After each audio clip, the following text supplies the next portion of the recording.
I need Audacity up. I need the Tanara system uh, document up. And give me a second to drop the blanket into place, close my window, turn off my fan. I'll be right back. Talk amongst yourselves. I'll be right there.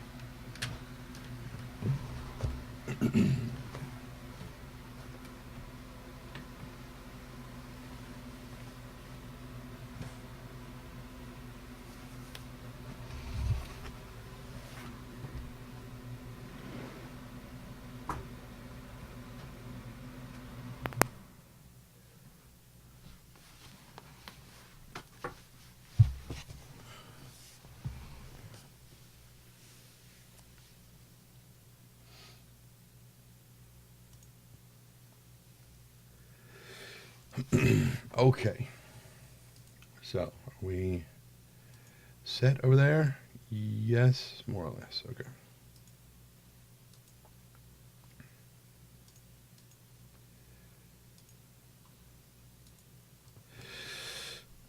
I'm going to take a new. I had mentioned last night that one of the first things you need to do. I should move you guys over here. Hang on. I had mentioned last night that one of the first things you need to do is take a recording of the ambient sound in your room or your recording environment. That way, your system will know what noise you're removing later on. So we've got about a 10-second block of this.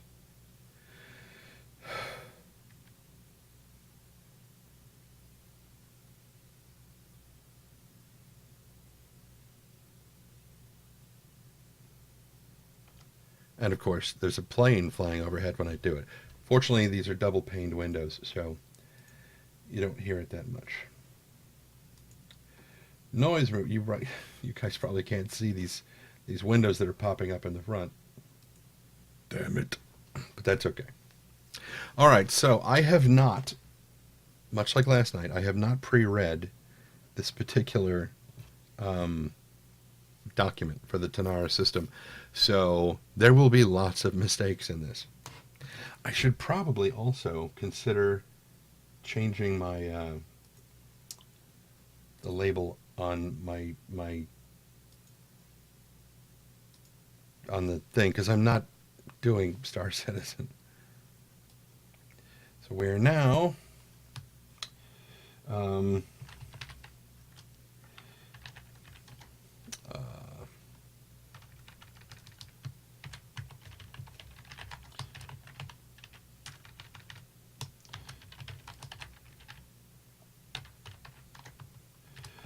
narrating Star Citizen Galactic Guide entries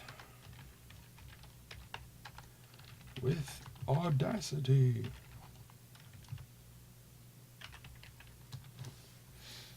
And not playing. Okay. Dashboard is updated. This thing, this thing, this thing. And let's go. How much memorization do I usually do? Not a great deal. Well, not for things like this. If it's something where I mean, that's the great thing about voice acting is that I can have my script right in front of me. And I don't have to worry about memorizing much of anything. If I pre-read it, it's just so that I know the context of what I'm dealing with. There was a voiceover guy who wrote a book on voice acting, or it was a web article that I read, and he said, it's important that if you're going to do this was specifically about narrating novels, doing audiobooks. He said it's important that you read the book at least twice, or the story, at least twice before you even start recording. Because if you know the main character dies at the end, it's going to change how you say once upon a time at the beginning. And I was like, oh my God, that's so cool. It's like, because it's true. I mean, how many times, I was about to say, just like in the movie Serenity, if you knew what happened at the end, that movie takes on a very different vibe. Like that in that one moment near the end, and everything is impacted. Your entire knowledge of the TV series is impacted in that one moment.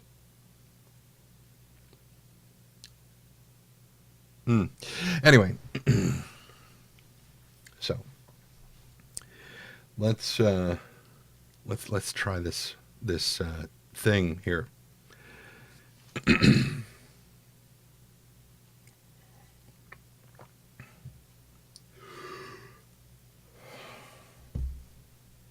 I got to stop kicking the microphone stand while I'm doing this too.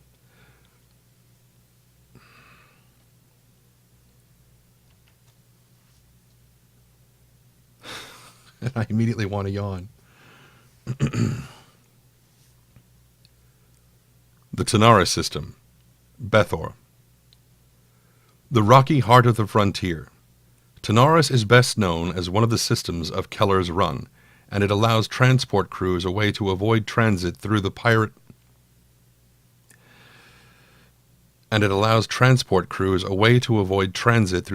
warrens of the Nexus system.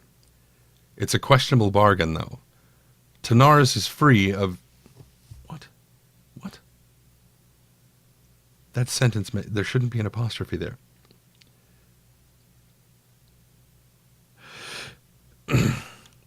Tanaris is free of all those... This is why you pre-read. I would know how the sentence is supposed to read before I get there, and I would know that there were punctuation errors that I didn't see the first time. Okay, we'll go again. Tanaris is free of all the most brazen pirates for a good reason. A pair of extremely dense asteroid belts that must be traversed to travel from one jump point to another. The asteroids and lunar debris fields of the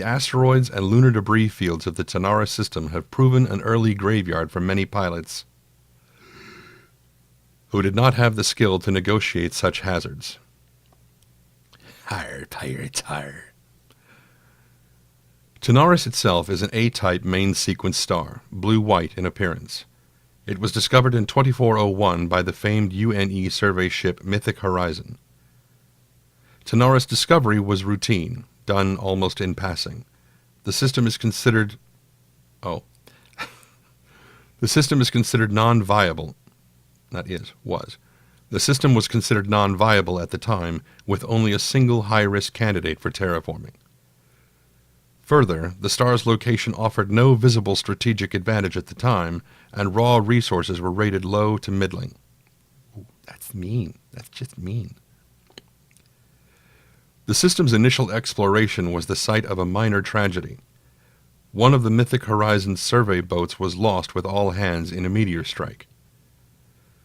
A plaque located near the landing zone on Tanaris 3 eulogized them. A plaque located near the landing zone on Tanaris 3 eulogizes them as noble sacrifices to mankind's expansion. Let's hold right there. I could continue reading, but the longer this thing becomes, the more of a pain it is to edit. That's why usually I'll take one or two paragraphs and have those as one track, and then break everything up into smaller tracks so they're easier to edit, and it's less likely that I'm going to have big spikes where I've said something very, very loud in the middle of everything and have to track it down. So you can see on this thing, you can see how the line is kind of fuzzy, like right here, how it's got little bumps. It's actually got more bumps than you realize, because this, if I play it, I'm not sure how well you guys are going to be able to hear it, because I was listening to the recording from last night, and since the sound, actually I can turn it up for this. Turn up the sound on this bad boy. Yeah, that might be too much. We'll bring it up to 60%.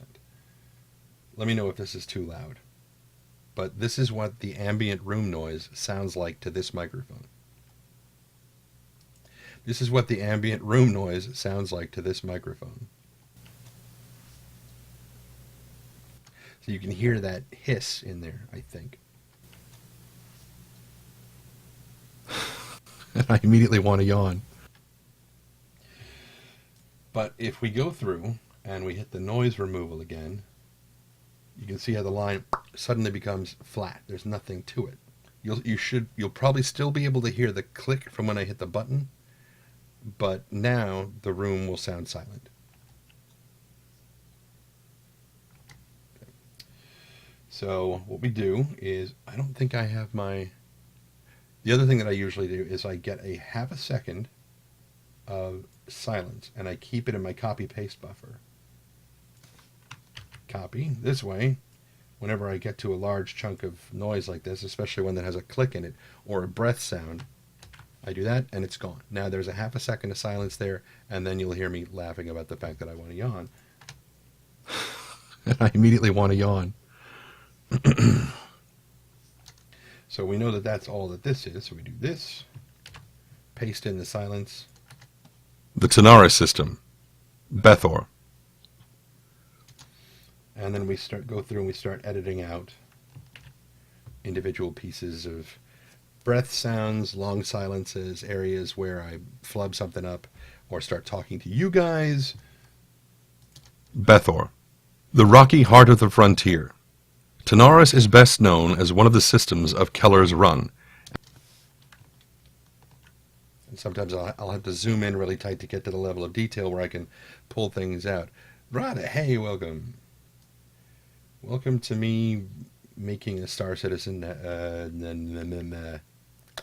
Galactic Guide.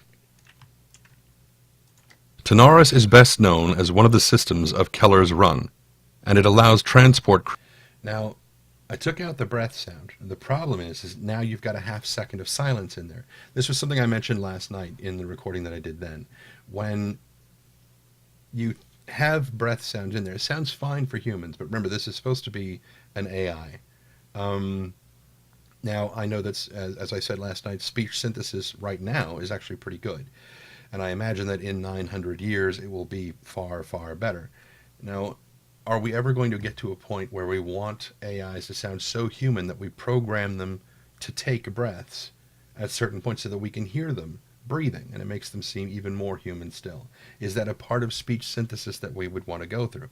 Even if it's not, the fact that I have to cut this breath sound out means that now there's a half a second of silence and it sounds very awkward. So I have to shave down this section to probably about that, so that there's not as much silence, and it should flow more naturally without the breath sound.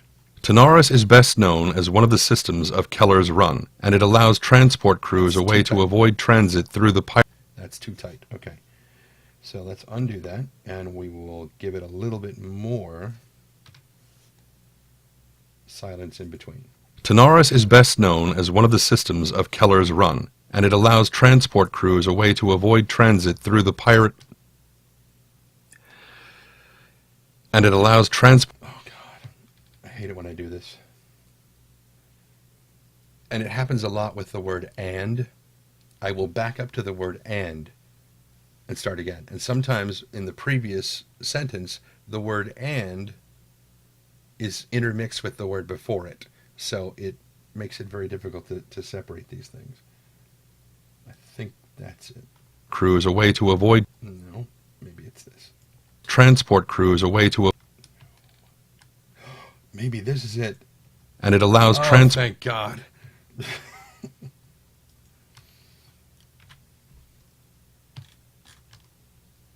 One of the systems of Keller's Run, and it allows transport crews a way to avoid transit through the pirate warrens of the Nexus system. I think that you probably can't see that because it's very, very small.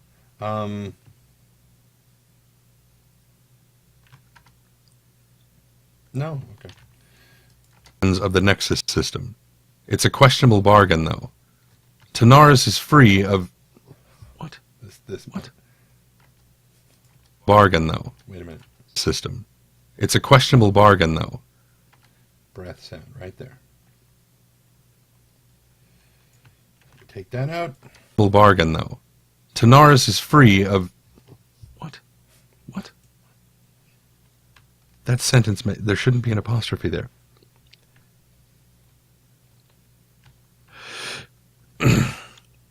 Tanaris is free of all those. This is why you pre-read. I would know that how the. It just breaks my brain when shit like that happens. It breaks my brain. It is the worst thing you can do to me. It's a question as a voice actor is give me a script that has punctuation and spelling errors in it because it completely short circuits my brain and I can't deal with it.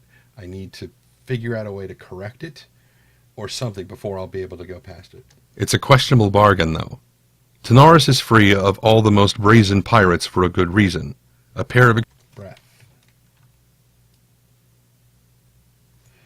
Now, for those of you, I mentioned this pirates for a good. I will keep referencing the fact that I mentioned this last night.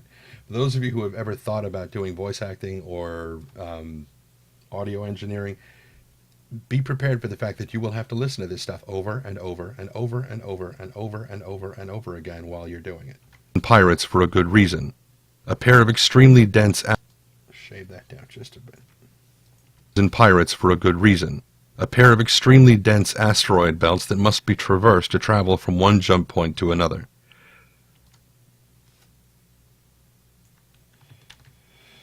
Travel from one jump point to another.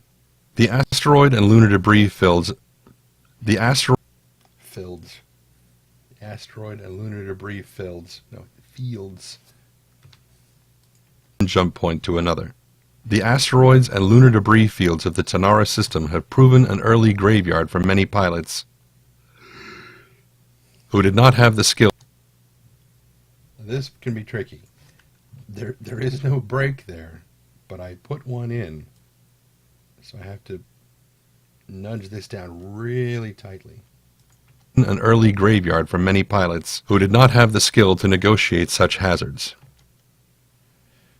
I'll leave that in. The reason I'm going to leave that one in, even though it sounds a little bit awkward, is because when I put the AI, the robot effect on the thing, it'll diminish some of that. And also, more importantly, the fact that it is an artificial intelligence voice, it doesn't sound as bad when it screws up some of the inflection here and there.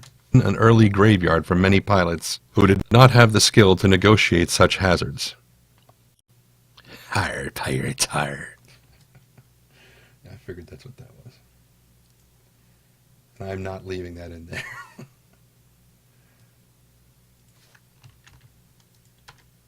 Negotiate such hazards. Tanaris itself is an A-type main sequence star, blue-white in appearance. Breath sounds. Blue-white in appearance. It was discovered in Blue-white in appearance. It was discovered in 2401 by the famed UNE survey ship Mythic Horizon. Tanaris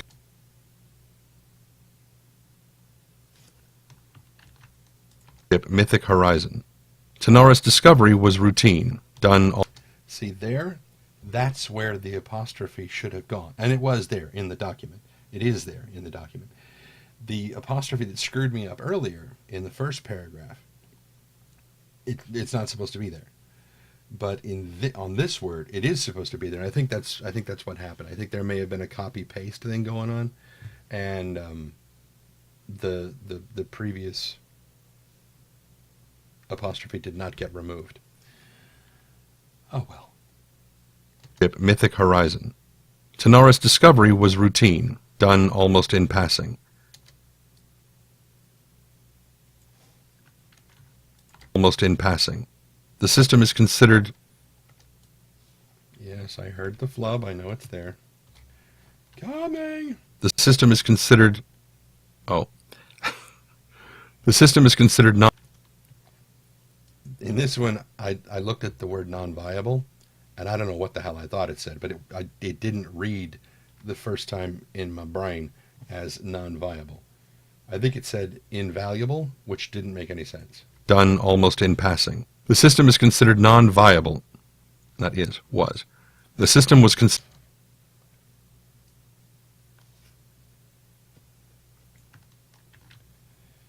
in passing. The system was considered non-viable at the time with. Ooh, that's very tight, that breath right there. Well, maybe it's not so bad. Once you zoom in, you can see it's not that bad.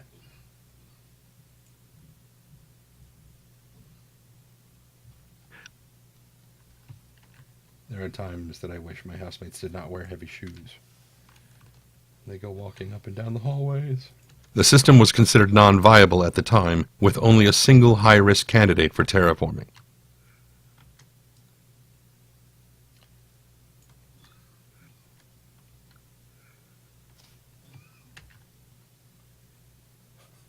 No, it's a good thing I'm not recording, or I'd have to wait for him to finish coughing. High-risk candidate for terraforming.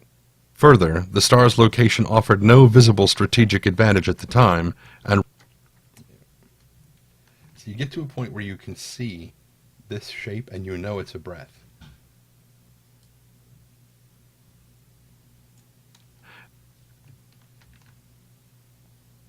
You know it. Deep down in your soul. And raw resource. No visible strategic advantage at the time, and raw resource. No, need to shave out a bit more. Strategic advantage at the time, and raw resources were rated low to middling. Ooh, that's mean. That's just mean. I don't do side comments like that when I'm recording by myself. I think them, but I don't say them out loud. Because there's nobody listening, so. Were rated low to middling. The system's initial exploration was the site of a minor tragedy. One of the Mythic Horizons survey boots.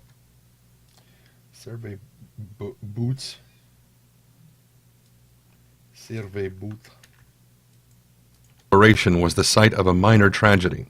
One of the Mythic Horizons survey boats was lost with all hands in a meteor strike.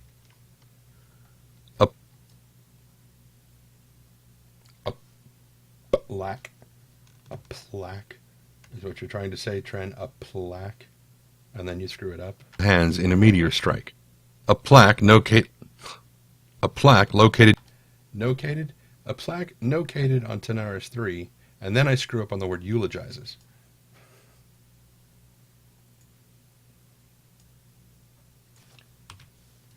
Was lost with all hands in a meteor strike. A plaque located near the landing zone on Tanaris 3 eulogized them.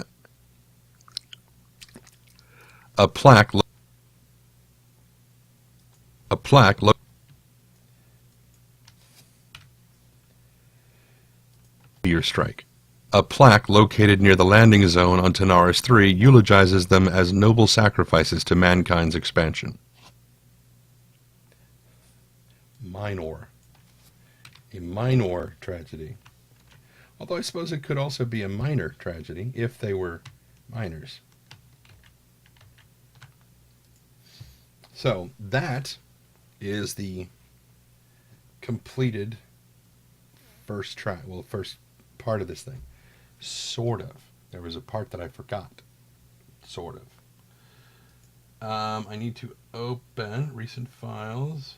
Galactic Guide Corp in out. Which is this, which you guys probably can't see. I want to select all of them. Thank you. Stupid. Now I want to paste them all. Paste. Please tell me. End. No, actually, start. Paste. You are doing this on purpose. I know you are. Swearing. Paste. Thank you. Both of them.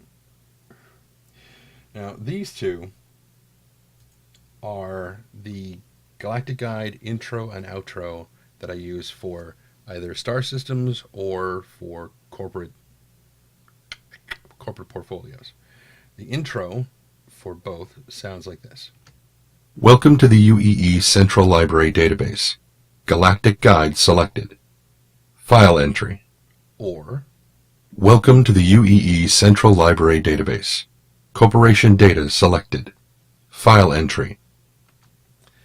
So what we'll do, since we know we're doing a Galactic Guide, we take the second part of this out, because we don't need it, because we're not doing a corporate thing.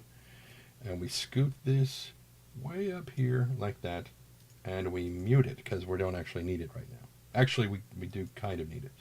And then we'll move this over here, like so.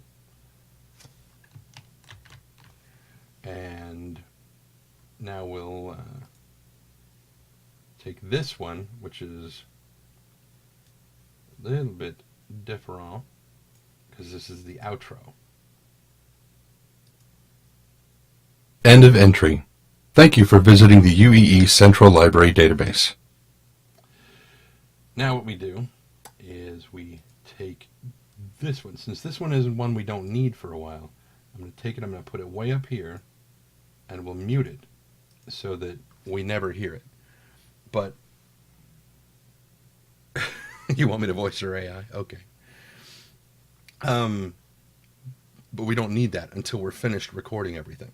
So by putting it up at the top and slightly offsetting it, every time I look at it, it will bug the hell out of me until I'm done. Once I'm finished recording, then I pull it down to be the last track and move it all the way to the end. This just reminds me, putting it up here, reminds me that I can't leave it there, because I'll see it and it'll just,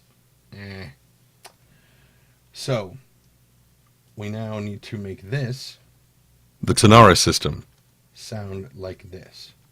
The Tonara. Welcome to the UEE Central Library database. Now how we do that is we've already done the noise removal. I was going to hit actually I will hit the compressor. Now the compressor, you can look it up to find a much more in-depth explanation of what a compressor does. My understanding of it is that it takes the really high peaks and squishes them down, and it takes the really low peaks and brings them up, so that everything is much more like a consistent volume across the thing. It's similar to normalize, but not. Anyway, if you watch the volume level on this track, see how high the peaks are and everything. Once I hit this compressor, shaboom, it gets much, much louder. So now if I play it, the Tonara system, Bethor, that's a lot louder. So now we have to add the AI effect, which is an effect called delay, which you guys can't see right now because it's not. Yes, I want to put in the sub window, delay. Yes, please. There it is. For this, most of these are by default exactly what they should be. The delay per echo, as far as how loud it is and everything, is -6. That's fine.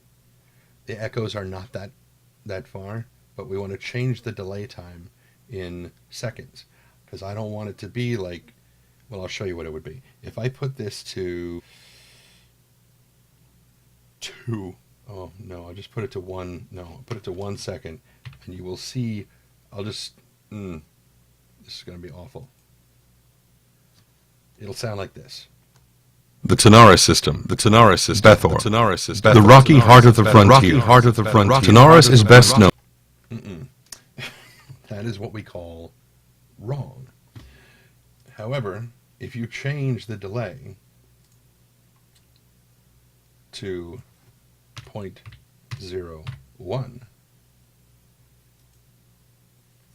it becomes this. The Tonara system, Bethor, the rocky heart of the frontier. Tonara.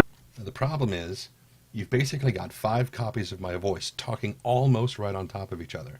So that's why it's so much louder. And you can see the points where these really high peaks have gone outside of the top and bottom of the track. And that means they are clipped, which makes them sound very, very messed up. Fortunately, they are also very, very, very tiny pieces. It's not, entire words. It's like a half of a vowel where that happens. So in this case, it's not that bad. However, since it is still too loud, this is when we hit normalize. And normalize to -3 dB will bring it down in its volume. So now it looks like that. And if you look, it's probably hard to see on the stream, but if you look very, very closely, you can see the bottoms of those peaks are just, they're flat, and that is called a square wave. And you don't want that usually when you're, unless there's a specific effect that you're going for that needs to have a square wave where, part of the frequency has been chopped off. No, you don't want that. But now, what this sounds like is this. Welcome to the UEE Central Library Database. Galactic Guide selected. File entry. The Tanara System. Bethor. The rocky heart of the frontier. Tanaris is best known as one of the systems of Keller's Run, and it allows transport crews a way to avoid transit through the pirate warrens of the Nexus system. It's a questionable bargain, though. Tanaris is free of all the most brazen pirates for a good reason. A pair of extremely dense asteroid belts that must be traversed to travel from one jump point to another. The blah blah blah blah blah. And so that's how you make one of these tracks. Now, just so I don't run the risk of losing this thing, I'm going to go ahead and save this project. Not to the voice realm. No, I'm not saving that there. Saving it to Star Citizen Narrations, Galactic Guides, Tanaris. Okay, now I don't have to worry about it if I lose it. Well, I don't have to worry as much if I lose it. So now we need to go and record the next paragraph. I'll just do one paragraph for this one. And I don't need my headphones on because I won't be able to hear myself. Not as clearly if I do that. Okay.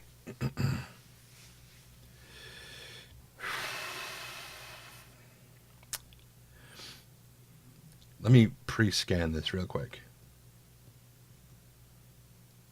Oh, that's right. I forgot about that. Sorry.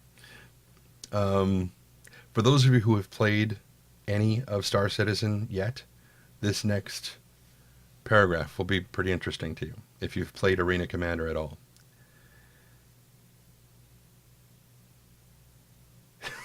Yes, basically canon bait. I'm playing Watch Me Work. Except that I'm also teaching people how to do voiceover, which some would say is not conducive to my job security. But hey, I'm barely getting paid for anything as it is, and what does it matter?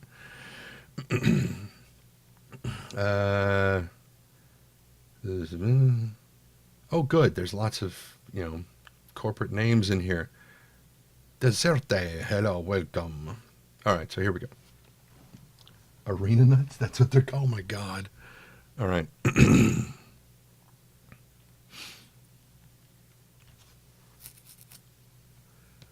Tanaris has also recently entered popular culture because of its role in Original Systems' Arena Commander. The Broken Moon of Tanaris map is one of the two included in the massively popular simulator's public demo. Oh.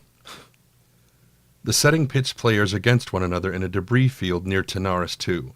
Hornet, Aurora, and 300I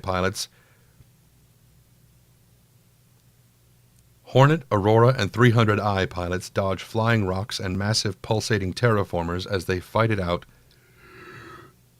in an ultra-realistic battle royale. And there's a Cessna flying overhead. The choice of Tanaris in Arena Commander has even led to increased, and very dangerous, tourism of the system, as self-titled arena nuts travel from far and wide to have their holographs taken in front of the lunar remnants. No. As self-titled arena nuts travel far and wide to have their holographs taken in front of lunar... Fuck me. In front of lunar fuck me? No, I don't think so. As self-titled arena nuts travel from far and wide to have their holographs taken in front of the lunar remnants. There. Yes, make note of the time to go see The Expendables 3. Okay, now.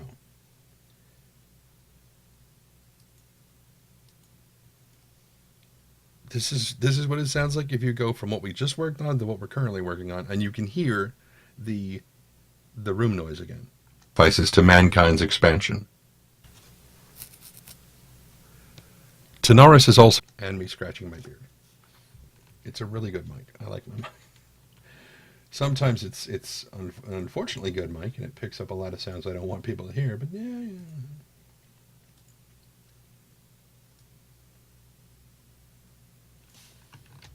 Paste in my head.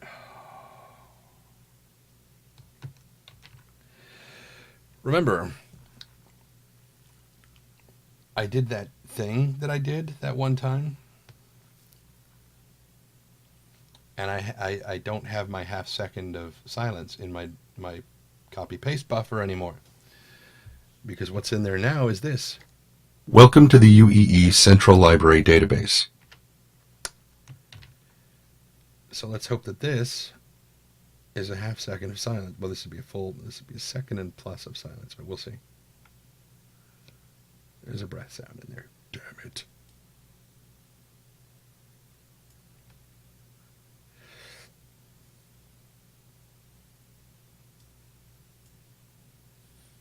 Okay. What about over here? Shit.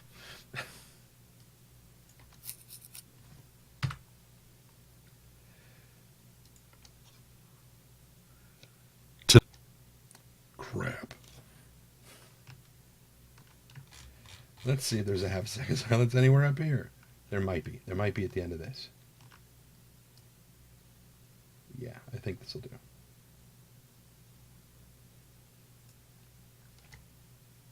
There we go. That's it.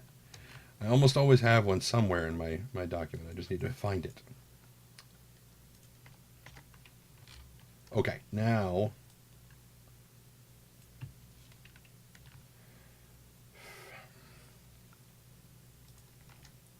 Tanaris has also recently entered popular culture because of its role in Original Systems Arena Commander.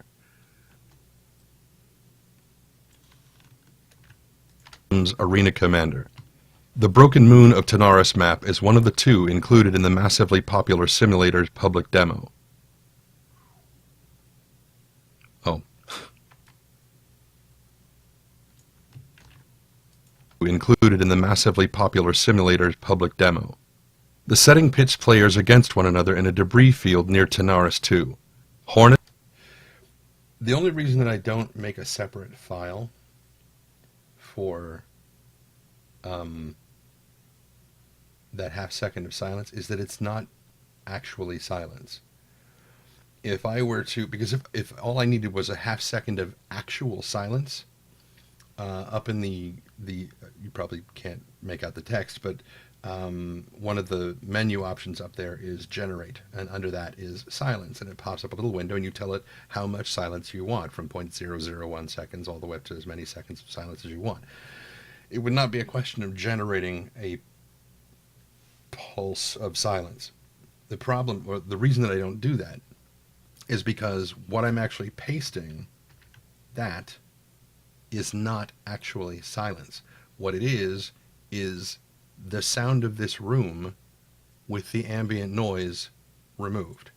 So while it seems like it would be the same thing as silence, if I were to put this half second clip next to a half second of generated silence, you would still hear a pop between them, because there is still a little bit of sound there, and it's the sound that's native to this recording environment right now, with the ambient noise stripped way down.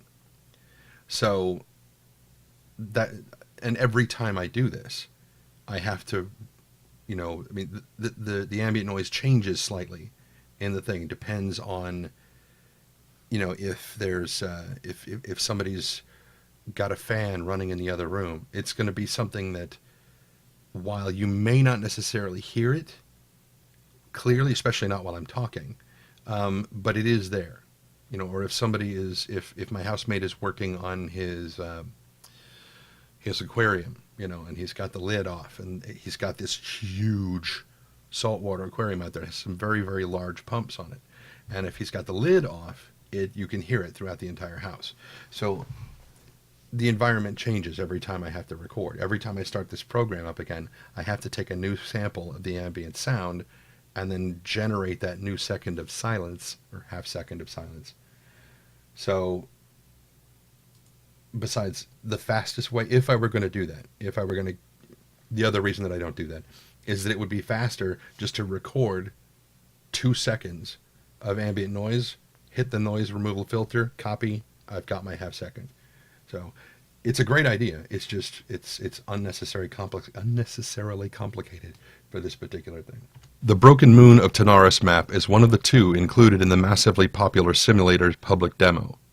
The setting pits players against one another in a debris field near Tanaris 2. Hornet, Aurora, and 300i pilots. Hornet, Aurora, and 3. Hornet, Aurora. In a debris field near Tanaris 2. Hornet, Aurora, and 300i pilots dodge flying rocks and massive pulsating terraformers as they fight it out. They're not really dodging the terraformers. That implies that the terraformers are coming after them. They're not. They're stationary. As they fight it out in an ultra-realistic battle.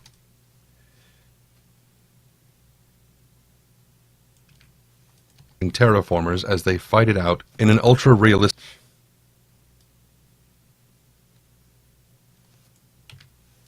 terraformers as they fight it out in an ultra-realistic battle royale. Ultra-realistic to them. An ultra-realistic battle royale. The choice of Tanaris in Arena Commander has even led to increased and very dangerous tourism of the. Hopefully I didn't miss any breath sounds, because that could be unfortunate if I did.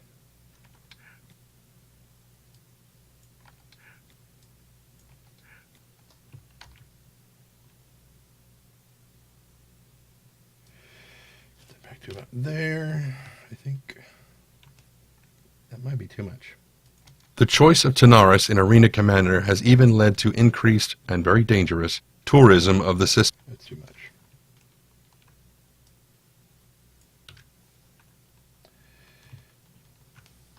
Has even led to increased and very dangerous tourism of the system, as self-titled. Oh God! Stop breathing, Tren. What the hell? It is starting to get very, very hot in my room. Increased and very dangerous tourism of the system, as self-titled arena nuts travel from far. Oh God! This part of this. Oh, man. As self-titled arena nuts. Yeah, I thought so. As self-titled. Let's take all that out right now. Has even led to increased and very dangerous tourism of the system, as self-titled arena nuts travel from far and wide to have their holographs taken in front of the lunar remnants. That will do. Okay, so let's. Well, first we'll run it through all the things, see how it kind of. Tanaris is also okay. Push it through the compressor. Shaboom!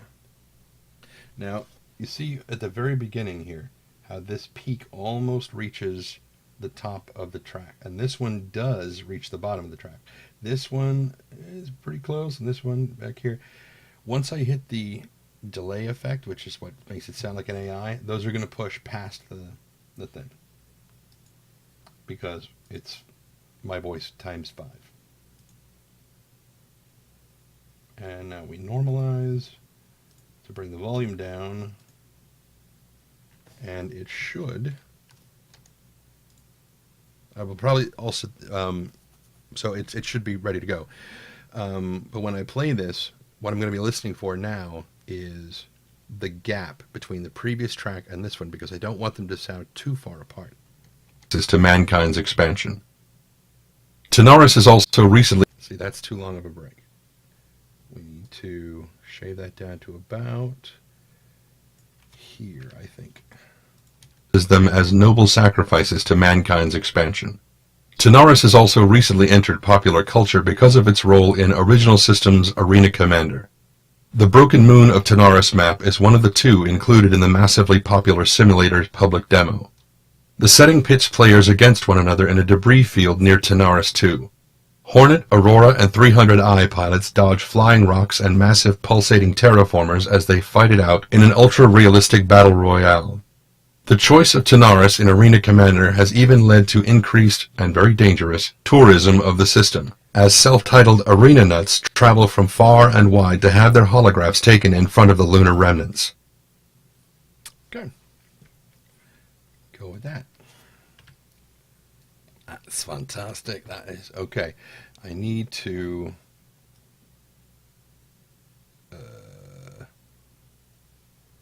Dude.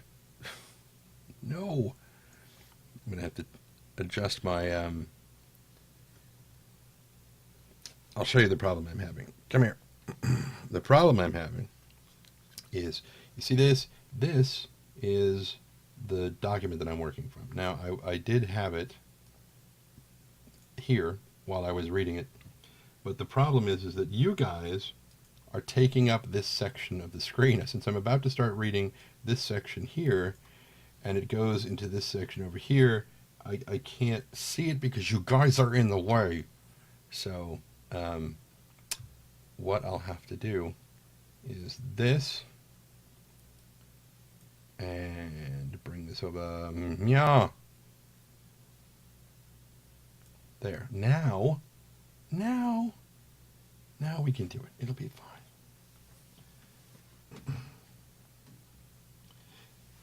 Thank you, Reg. For a long time, I had the two confused, and I thought what I was doing was an Irish accent. That didn't go over well with my eventual Scottish friends. They were like, no, that's Scottish. No, it's not. It's Irish. And they're like, no, it's not. I'm like, yeah, I think I know what an Irish accent sounds like. Well, clearly you don't, because that's not what you're doing. Yes, I love you guys. I love you guys so much. I love you guys. Ooh. All right, so let us. God, it is so hot in here. It doesn't help that my computer is right here underneath the desk, and so all the heat from it is coming straight up at me. And then, of course, this. Oh, stop looking at the light, Trent. And then, of course, this light doesn't help any. And it's not like there's an air conditioner in this house. I think there is, but I don't believe it works. And even if it did, I believe the register is covered by the carpet. I mean, well, it's not that they carpeted the room and thereby covered the air conditioning registers. It's that there's an area rug in this room, and I think it covers the register because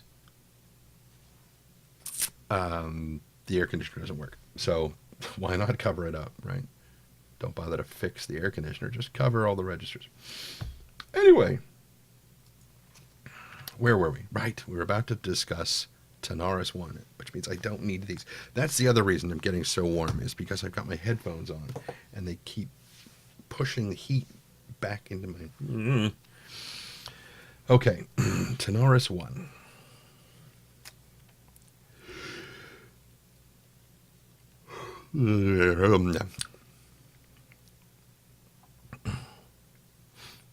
Oh, this sounds so sweet. It sounds sweet and a little bit naughty. So, here we go. Tanaris 1. The first planet of the Tanaris system... The first planet of the Tanaris system is a typical sun-kissed inner dwarf. Too hot for human settlement. Too hot for human settlement, totally lacking in atmosphere, and largely devoid of minerals or other interesting resources. That's why you pre-read, because then you'll know that there's a series of commas you're supposed to be working with. This is not reading out at the same volume. Hang on. I want to do that one over again because it's looking at the thing. You can see how much smaller the waveforms were on that one. I think it's because I was leaning over here and I wasn't back here. So we'll do that one again. Because otherwise, when I finish doing everything, the voice of the AI will suddenly get quiet. It's like last night when I was recording the second half of the Corel system. The 2 tracks that I recorded last night, because everybody was asleep, I went from recording at this volume to recording at this volume, and I just leaned in a little bit closer, but it meant that suddenly the AI's voice dropped about, 2 or 3 semitones. I was like, wait a minute, what the hell was that? It just suddenly got much deeper, and I was like, that's not right. Well, not much deeper, just noticeably deeper. So I had to pitch up both tracks so that it comes closer to matching. If you listen to it, you can still hear where it doesn't quite match up, but I'm kind of a perfectionist on that. Anyway, so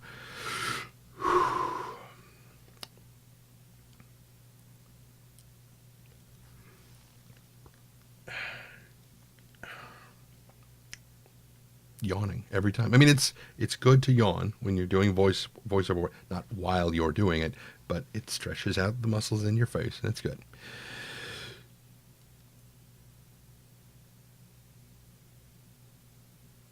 Ooh, that almost hurt. That was a very good stretch. Okay. I think I'm ready now. I really hope I'm ready now. All right, here we go. Tanaris 1. The first planet of the Tanaris system is a typical sun-kissed inner dwarf. Too hot for human settlement, totally lacking in atmosphere, and largely devoid of minerals or other interesting resources. The planetoid was the source of an unusual incident in the mid-24th. The planetoid was the source of an unusual incident in the mid-25th century. A review of the initial survey data, radar scanning, interferometry, and long-range imaging, produced an image with what looked distinctly like a human face superimposed on the planet's northern polar region. The so-called face of Tanaris was a brief cultural craze on Earth and ultimately... I'm sorry. Oh, it just reminds me of the face of Cydonia. The face on Mars. It just sorry, this made me laugh. Ha ha ha. Okay. The so-called face of Tanaris was a brief... The so-called face of Tanaris was a brief cultural craze on Earth and ultimately inspired a privately funded expedition to the world to confirm that the picture was simply a mountain range photographed from an unusual position. Conspiracy... No.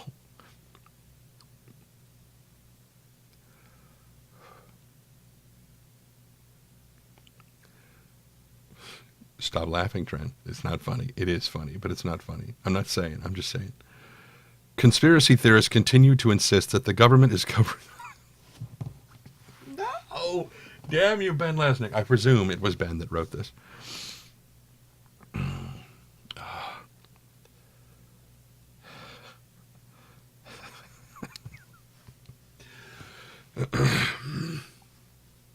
don't know. That's actually sign language for a wolf, so I don't know why I'm doing that.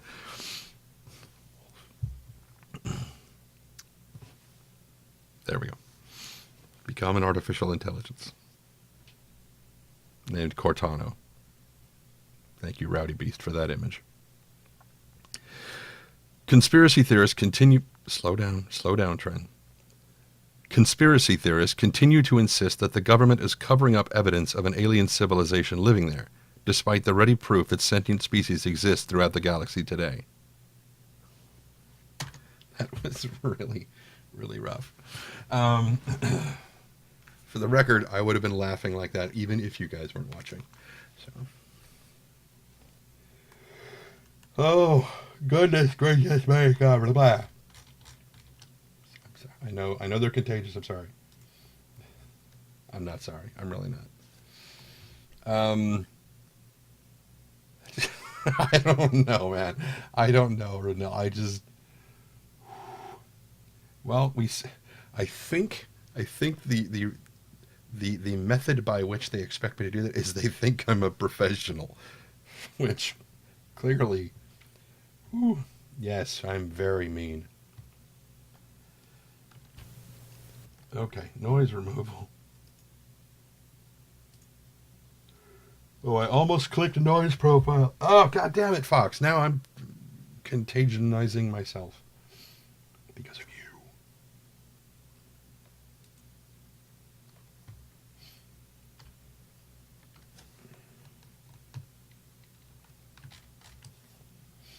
That, and it's very warm in my room, and I tend to get very yawny when I get very hot. Which, the weird thing is,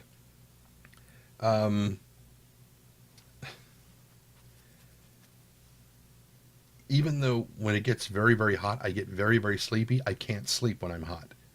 So it just makes me very, very bitchy, is what it does.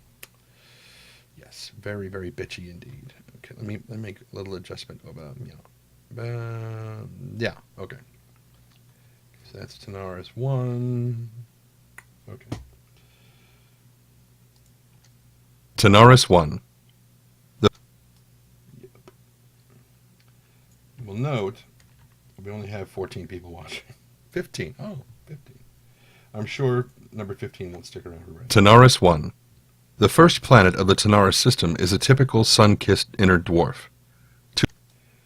Why is it that the phrase sun-kissed inner dwarf makes me think of Tyrion Lannister?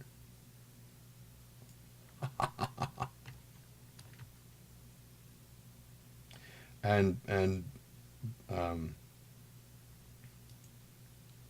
the first planet of the Tanaris system is a typical sun-kissed inner dwarf. Too hot for human settlement.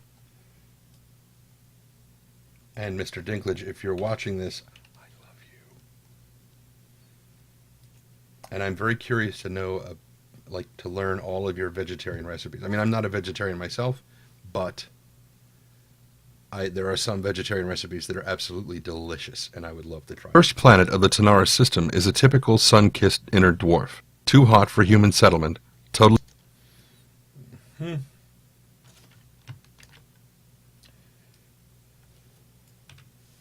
Kissed inner dwarf. Too hot for human settlement. Totally lacking in atmosphere and largely devoid of minerals or other interesting resources. See there? Number 15 did not stick around very long. Or other interesting resources. The planetoid was the source of an unusual incident in the mid-24th. The planetoid was the source of an. Oh God, this is where it starts to fall apart. Right here. This is where it starts to fall apart. The planetoid was the source of an unusual incident in the mid-25th century. A review of the initial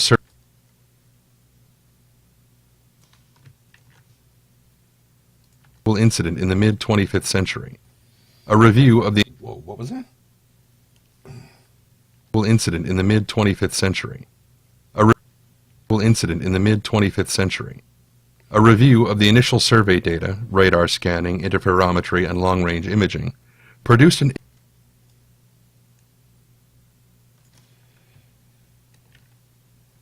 For the record, interferometry is some really cool shit.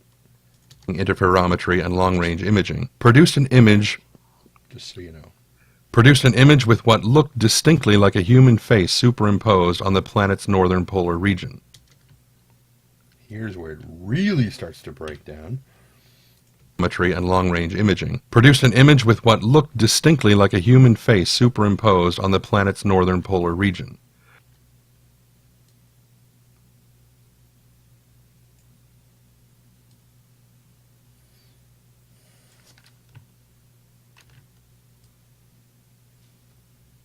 Wait a minute, what is that? Planet's northern polar region. The so-called face of Tanaris. See, I almost cut that down to about, maybe a quarter of a second, and then I was like, wait a minute, isn't that a separate sentence? The so-called face of Tanaris was a brief cultural craze on Earth and ultimately. I'm sorry. Oh, it just reminds me of the face of Cydonia.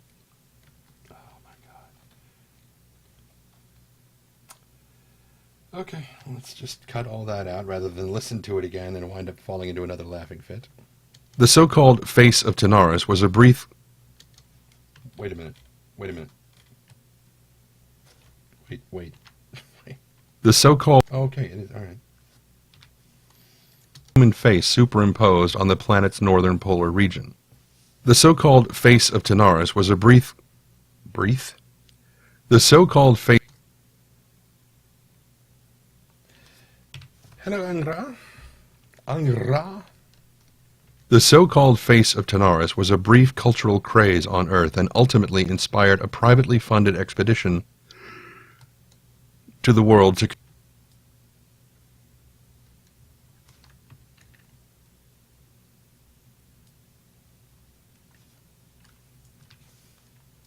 inspired a privately funded expedition to the world to confirm... Oh, no, no, God, no, no. That sounds horrible. To the world... Let's shave almost all of that out. Inspired a privately funded expedition to the world to confirm that the picture was simply a mountain range photographed from an unusual position. Conspiracy... No.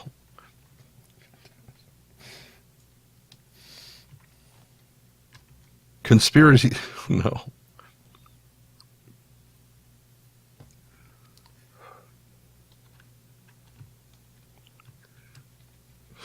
Stop laughing, Trent. It's not funny. It is funny, but it's not funny. I'm not saying. I'm just saying. Conspiracy theorists continue to insist that the government is covering... No! Damn you, Ben Lesnick. I presume it was Ben that wrote this.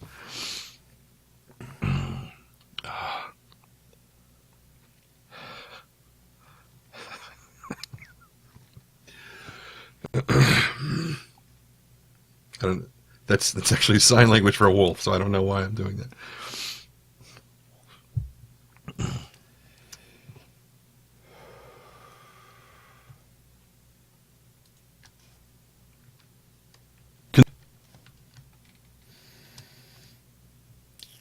Photographed from an unusual position.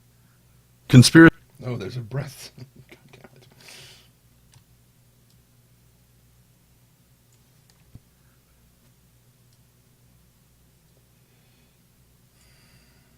I don't understand.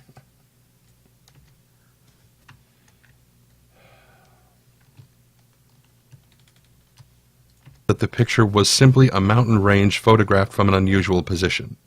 Conspiracy theorists continue... Slow down, Trent. Conspiracy theorists...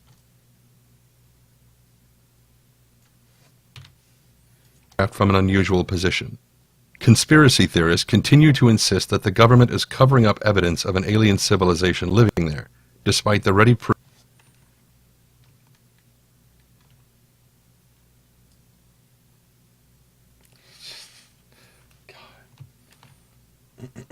Oh, wait a minute.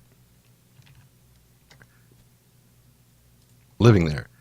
Okay.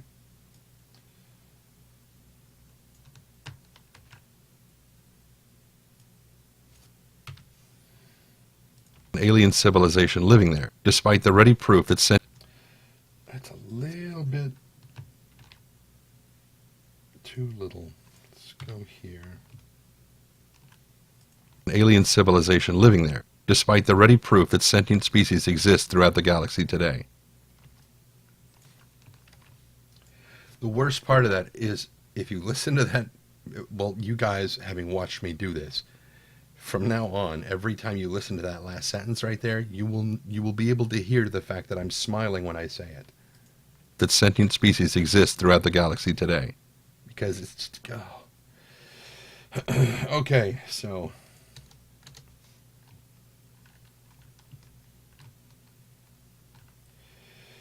So, back through the standard stuff, hit the compressor, shaboom, go the things, hit the delay, shaboom, and normalize to -3. And then it becomes... Have their holographs taken in front of the lunar remnants. Tanaris 1.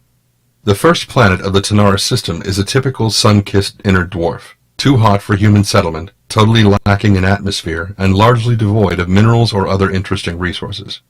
The planetoid was the source of an unusual incident in the mid-25th century. A review of the initial survey data, radar scanning, interferometry, and long-range imaging, produced an image with what looked distinctly like a human face superimposed on the planet's northern polar region. The so-called face of Tanaris was a brief cultural craze on Earth and ultimately inspired a privately funded expedition to the world to confirm that the picture was simply a mountain range photographed from an unusual position. Conspiracy theorists continue to insist that the government is covering up evidence of an alien civilization living there, despite the ready proof that sentient species exist throughout the galaxy today. It's almost too fast. Almost too fast. So that's one of the big. That's another reason why sometimes pre-reading is bad. I mean, sometimes pre-reading it is the benefits definitely outweigh the detriments, because if I read it too much and I know what it says, I will have a tendency to read it as quickly as I can. And by and large, you don't want to do that. Because, okay, let's say, for example, somebody is listening to this in their car, which several people have told me they want me to export these things so that they can just load them up on a flash drive and play them while they ride to work. And they can listen to them like audiobooks and learn about the star system that way, or whatever. It's all very well and good if your native language is English. As far as I know, no one is doing this in German or any other language, and I don't speak any of them. So if someone is, if I'm talking too fast, it'll be a little more difficult for somebody whose native language is not English, or maybe who speaks English but is not as good with it as a native speaker. If it's going too quickly, it makes it harder for them to parse. And rather than just being able to kind of sit back and relax and listen to it from an entertainment standpoint, they have to spend so much time trying to analyze what it is they're hearing that it takes away from the imagery of it. So you have to be very, very careful how fast you're reading.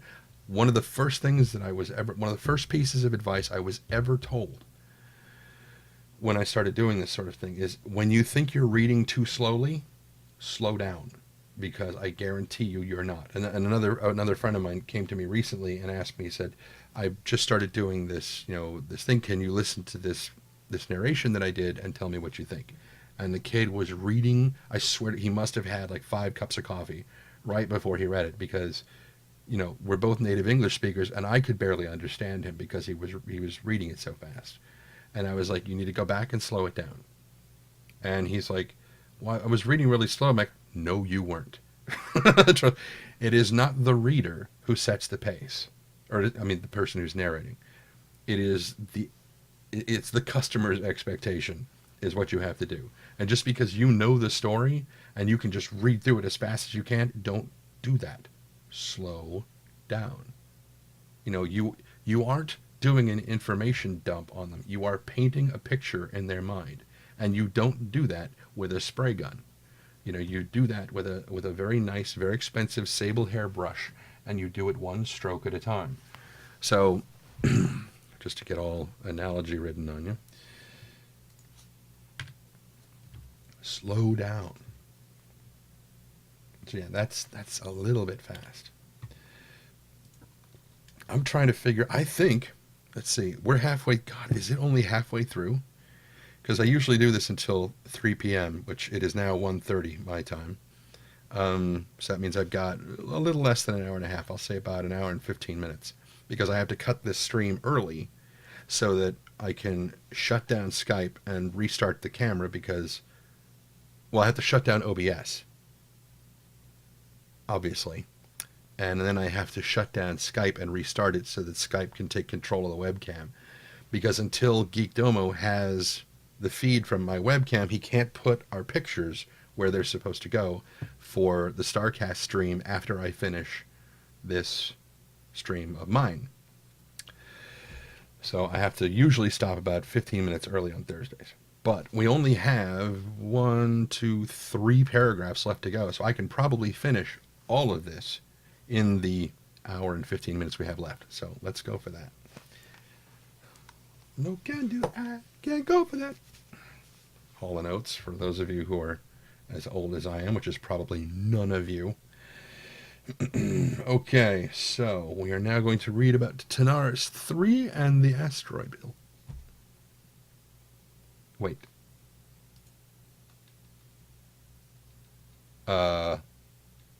No. Sorry, I'm very wrong. I'm wrong, Roy. I'm not wrong. I mean, my name's not Roy, but it is a good song. I am actually wrong. We have 5 paragraphs, one of which is very long.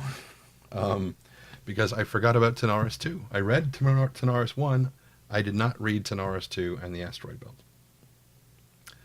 Which sounds like some kind of twisted astrometric Winnie the Pooh kind of story. Tanaris 2 and the asteroid belt. Well, let's go and dig through this right now so that we can get this show on the road. And then, right after this, is Tanaris 3 and the asteroid belt, which is clearly the sequel, in which Eeyore learns to get his rocks off. I'm sorry. I know I said this wasn't a TMI Tuesday thing. Anyway.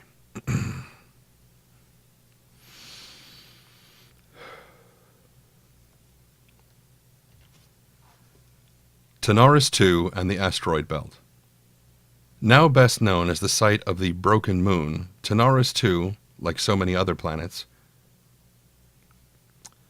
Tanaris 2 was, like so many other planets, a victim of the gung-ho terraforming craze of the Messer era. A victim of the gung-ho terraforming craze of the Messer era.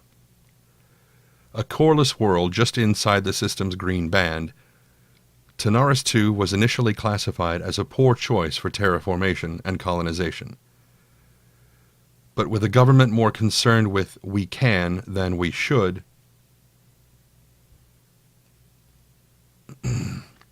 Tanaris became one of dozens of worlds to be wrecked by a terraforming blunder. In this case, the issue was laid squarely at the foot of Krabsos Incorporated. That's a horrible name for a company. The cheap geo-development outfit assigned to process the... Oh, that's the second half of that sentence, sorry. Tanaris became one of dozens of worlds to be wrecked by a terraforming blunder. I didn't mean to back up that far. In this case, the issue was laid squarely at the foot of Krabsos Incorporated, the cheap geo-development outfit... The cheap geo-development outfit assigned to process the world. Standard operating procedure at the time was for terraforming a coreless planet... No. Standard operating procedure at the time for terraforming... Standard operating procedure at the time for terraforming a coreless planet was to harness the energy of orbiting moons. In the case of Tanaris 2, substandard parts and near-slave labor meant that Krabsos managed to crack the... What? Oh. Meant that Krabsos managed to crack the mantle of Tanaris' small moon, splitting it into 1,000,000 dangerous chunks. Yikes. In addition to a deadly debris field that will continue to strike the planet for hundreds of years, the process superignited the terraforming machinery in orbit. Oh my god. Jeez, that's really screwed up.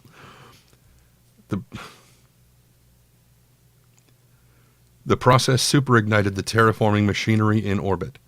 Several of the stacks continue to burn unabated to this day, further rendering the surface of the planet worthless slag. Beyond Tanaris 2 and its former moon is an extremely dense asteroid belt which must be traversed to pass the system. While it is a hazard to navigation, the first Tanaris belt is not particularly mineral-rich, and very few mining claims have ever been placed on it.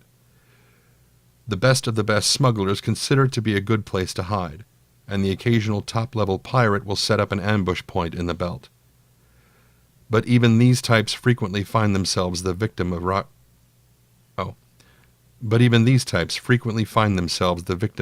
strikes.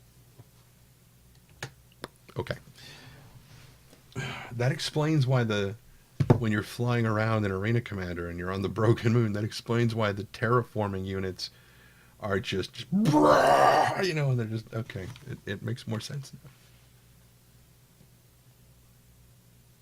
Imagine how cool it would have been if I had recorded this when that article came out. Then everybody would know. Noise removal.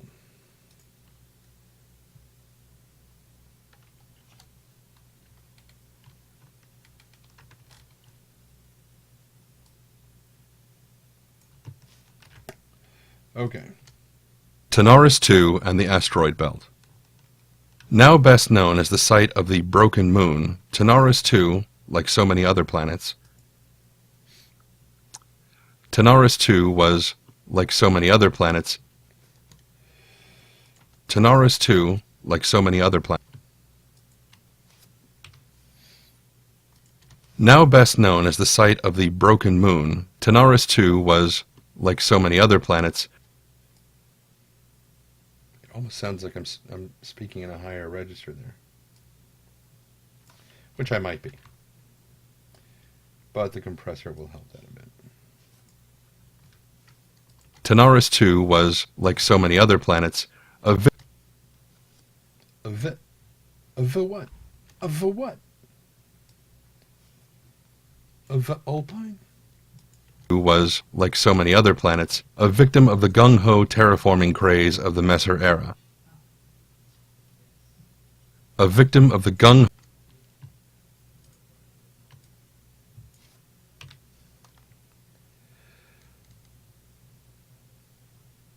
Could just make it TMI all week. I don't think so.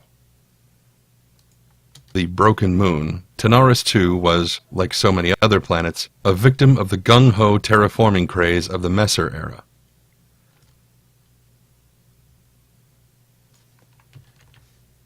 Of the Messer era. A coreless world just inside the system's green band, Tanaris II was initially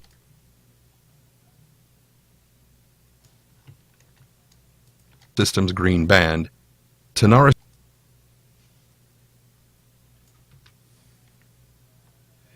a coreless world just inside the system's green band, Tanaris II was initially classified as a poor choice for terraformation and colonization.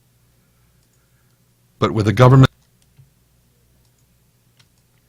This was the part that I almost feels as though it's a bit of a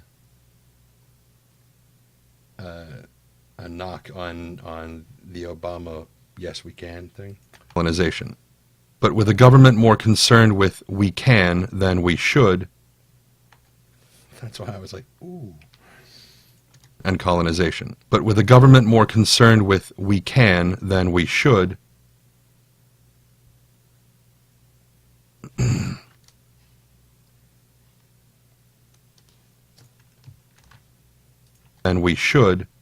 Tanaris became one of dozens of worlds to be wrecked by a terraforming blunder. In this case, the issue was laid squarely at the foot of Crabsauce Incorporated. Crabsauce! I would like some crab sauce with my pasta, please. All right, that is at 322 and a half. The cheap geo-development outfit assigned to process the... Tanaris became one of dozens of worlds to be wrecked by a terraforming blunder. I didn't mean to back up that far. There. Back to 322 and a half.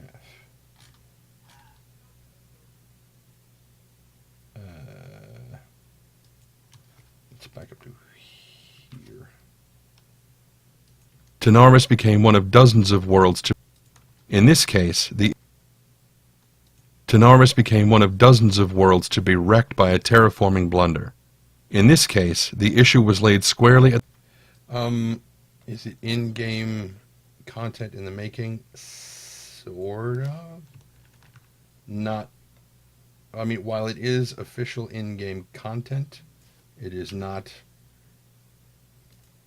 officially in-game. That doesn't make any sense. It is official in-game content created by CIG. Yes. Is this what I'm recording going to go in the game? I don't know. I hope so. I would very much love to be. I mean, that was the whole reason that I created this thread on the RSI website. If you go to the RSI website and you go into the forums and you do a search for my name, you look for Trendane, you will find a forum thread called Galactic Guide, My Voice is My Art. And it is all of the Galactic Guide entries for every star system and every corporate profile that they have released over the course of the entirety of Jump Point magazine. And I have just been going through and I do them as narrations. Now, only recently, in the last week, since I learned how to do this AI voice effect thing, have I started recording it as an AI. The other reason that I hadn't recorded it that way before, and I mentioned this earlier in the stream and last night when I was streaming this from before, right now, speech synthesis is pretty good. I mean, we can get some speech synthesis that almost sounds human. And so I figure in another 900 years, when the game actually takes place, speech synthesis is probably to the point where you can't tell you're not talking to a human being. Which is why in the earlier versions that I recorded, I did not take out the breath sounds. I didn't put any kind of robotic effect on it. It was just me narrating the thing. Because I figured, you're like, hey, I have to go to the Stanton system, but I've never been there before. And so you open up your Mobi-Glass or you access your ship's computer and say, what can you tell me about the Stanton system?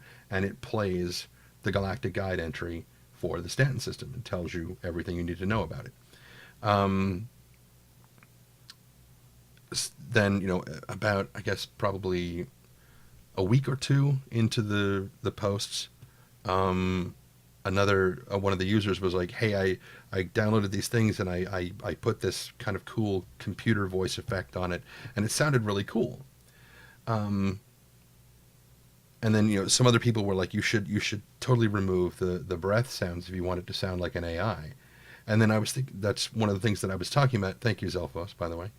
That's why I was thinking about, why wouldn't you eventually, if speech synthesis got that good, if you want to make, artificial intelligences, something that humans can really relate to, program them to breathe, or at least simulate breathing at some point, and it makes them seem more human. But do we really want to go that far? Which is something I mentioned earlier in this stream. So, going through this, and then when Arena Commander came out, and we started hearing the AI in the ships, and it had that AI robotic effect to the voice. It was very light, very subtle touch, but it was there. And I was like, okay, so that's what I'll do. And that's when I started looking into how to replicate that effect as close as I could. And then, I decided, at that point I was 8 Galactic Guides behind because I had been busy doing other stuff, and 4 months worth of Jump Point had come out. And so I had to, start recording all over again. So this is the 4th of the 8 that I have to do. And hello, Mr. Lex. Tenormus became one of dozens of worlds to be wrecked by a terraforming blunder. In this case, the issue was laid squarely at the foot of Krabsos Incorporated, the cheap geo-development outfit. Stop it.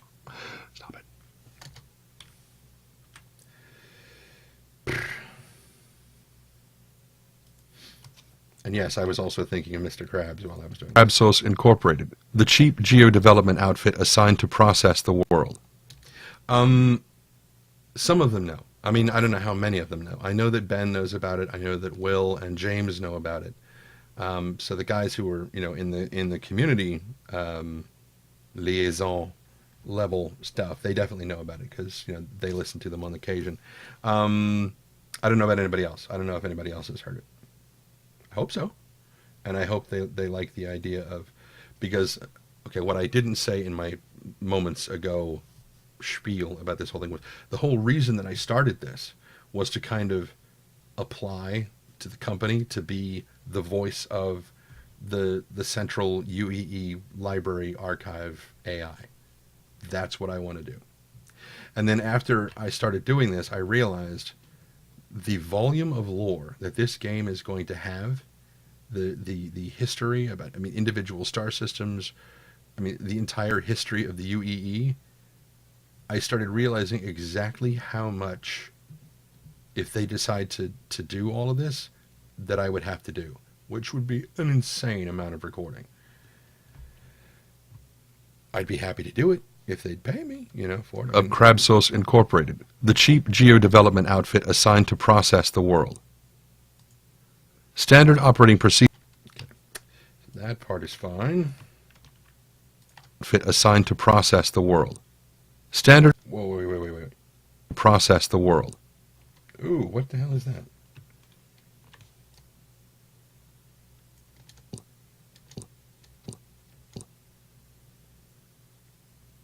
The first part of this is the end of the D in world, but that high-pitched click is not. So we can take that out. Development outfit assigned to process the world. Standard operating procedure at the time was for terraforming a coreless planet. No. Standard operating procedure at the time for terraforming. Standard operating procedure at the time for terraforming a coreless planet. There we go. That's the one I want. Hello, real alien. Welcome. To process the world. Standard operating procedure at the time for terraforming a coreless planet. Breath sounds. A coreless planet was to harness. Terraforming a coreless planet was to harness the energy of orbiting moons. In the case of Tanaris 2. I remember when I was recording this a few minutes ago, and I said to harness the energy of orbiting moons. As soon as that sentence came out of my mouth, my first thought was, whoa, that's really cool. How would they do that? And the other half of my brain was like, keep reading, trying to, oh, right.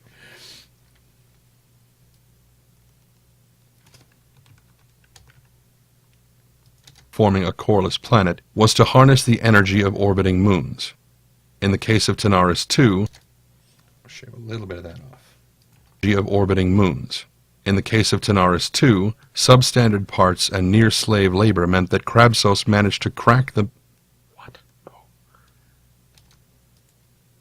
I know! It's a real alien! Oh my god! Real alien, you weren't here earlier for the part where it was discussing the face of Tanaris, where... Substandard parts and near slave labor meant that Crabsos managed to crack the... meant that Crabsos managed to crack the mantle of Tanaris. Oh no. Substandard parts and near slave labor meant that Crabsos managed... Why do I do this to myself? Now I have to figure out how to get this blended together, because I think it's probably too tight. Crabsos managed to crack the... Oh no, it's okay. It's okay. It's okay. I'm getting much better at not cutting in the middle of sentences. I mean, I do cut in the middle of sentences, but I'm getting to the point where I'm starting to drop back to... Are you not hearing audio? Because I'm still sending on. Let me check OBS and see what it's doing. OBS looks like it's doing audio from here. Let's check the Audacity. Let's check the Audacity. Helps if I have the right application selected. Substandard parts and near slave labor meant that Crabsos managed to crack the mantle of Tanaris' small moon, splitting it into 1,000,000 dangerous chunks. Okay. Okay. And hello, Lucky Charms. 1,000,000 dangerous chunks. 1,000,000 dangerous chunks. Probably more than 1,000,000, actually. Mantle of Tanaris' small moon, splitting it into 1,000,000 dangerous chunks. In addition to a deadly debris field that will continue to strike the planet for hundreds of years. That whole plan of getting this stuff done in the amount of time I have left is withering away because I keep stopping and talking about stuff. Continue to strike the planet for hundreds of years. The process Wait. In addition to a deadly debris field that will continue to strike the planet for hundreds of years. The process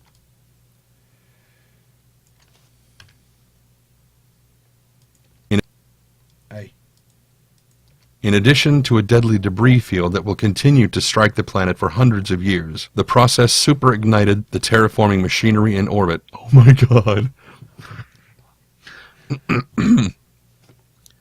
Jeez, that's really screwed up.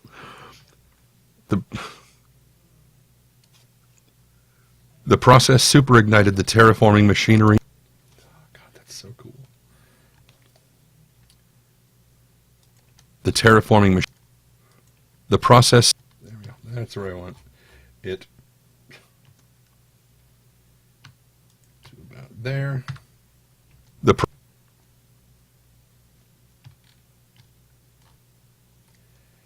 Strike the planet for hundreds of years. The process superignited the terraforming. Wait. Back up and start again at the beginning.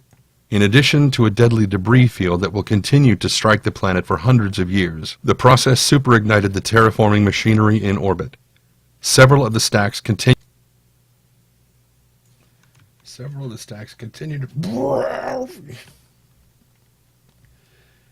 That is so cool. Terraforming machinery in orbit. Several of the stacks a little bit too long. Terraforming machinery in orbit. Several of the stacks continue to burn unabated to this day.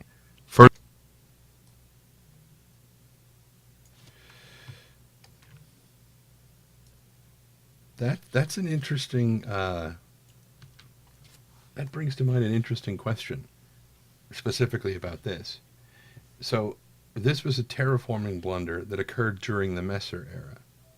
How long ago was the Messer era? When did that end?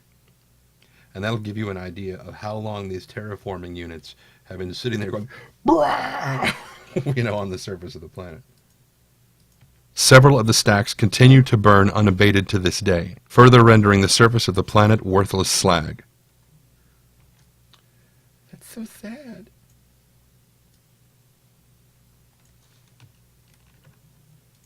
Slag. Beyond Tanaris 2 and its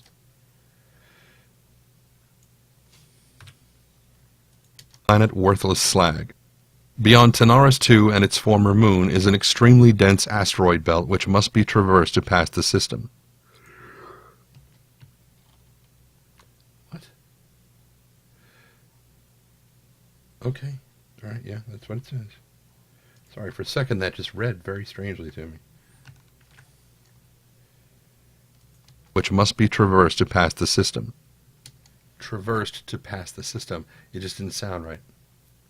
To pass through the system would sound...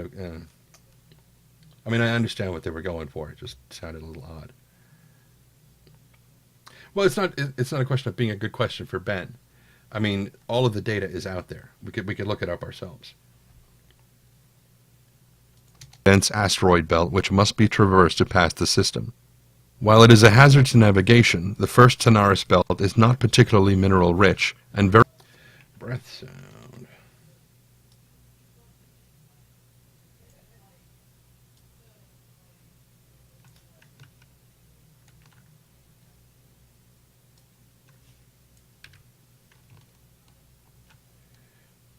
While it is a hazard to navigation, the first Tanaris belt is not particularly mineral rich, and very few mining claims have ever been placed on it.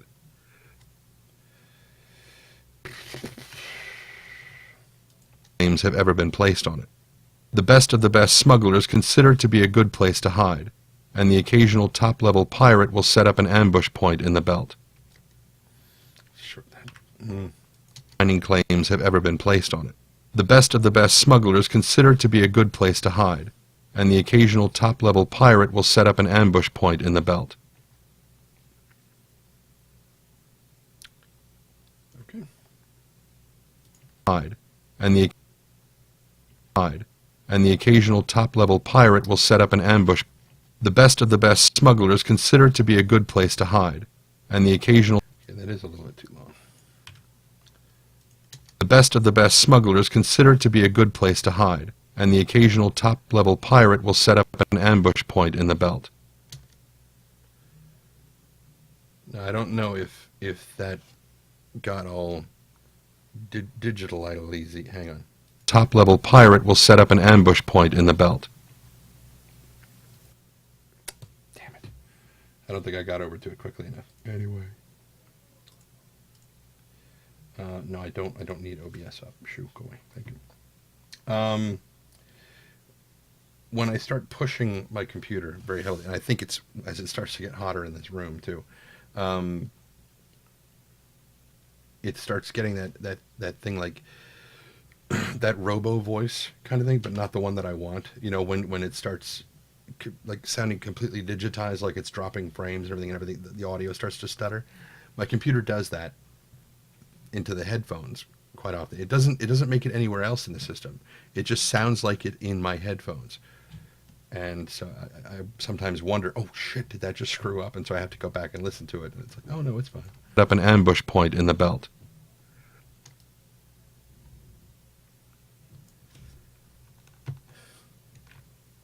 An ambush point in the belt. But even these types frequently find themselves the victim of But even these types Digran, hey, welcome. Level pirate will set up an ambush point in the belt. But even these types frequently find themselves the victim of rock strikes. Okay, that's too tight. There we go. Okay.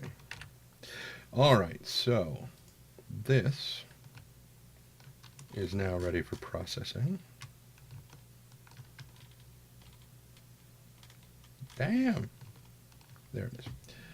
So, compressor. Boom. Mm-hmm.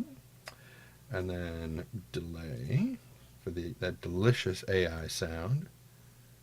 And then normalize to -3. And it sounds a bit like... species exist throughout the galaxy today. Tanaris II and the asteroid belt. Now best known as the site of the Broken Moon, Tanaris II was... I will go with that. Now we have 3 paragraphs. 3 paragraphs would be nice and simple. I can do this. I can do this in 45 minutes. No problem. There's hair stuck all over the inside of my headphones. Oh my god, it is so hot in here.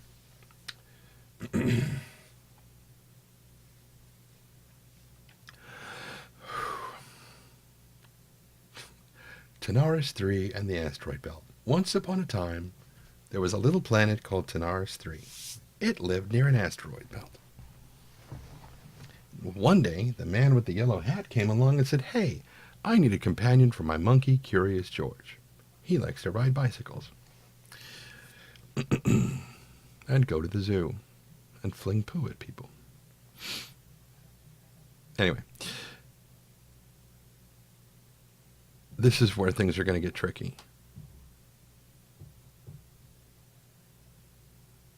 Because my housemates are home. One of my housemates, he works at Mattress Center and Sleep Train. So he works on weekends, but he's got like Wednesday and Thursday off. So this is kind of his Sunday. Now he's in his room, but he's talking to whoever is visiting him. And their door is open. And it's very loud. I don't know if you can hear it here, but it will show up on the thing. So I'm probably going to go out and close their door just real quick. In fact, I will do that now. What the hell? Just had an idea. Books turned into audiobooks by Trending Smart. Actually, there is a service called the Audiobook Creation Exchange that's run by Amazon, and I'll explain that in a minute when I get back.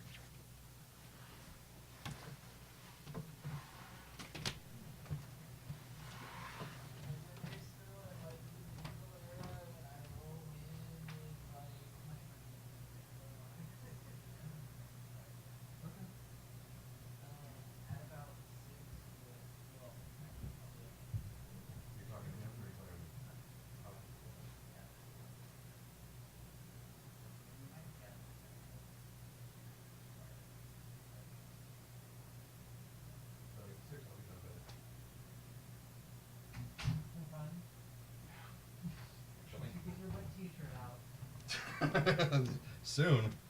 Very soon.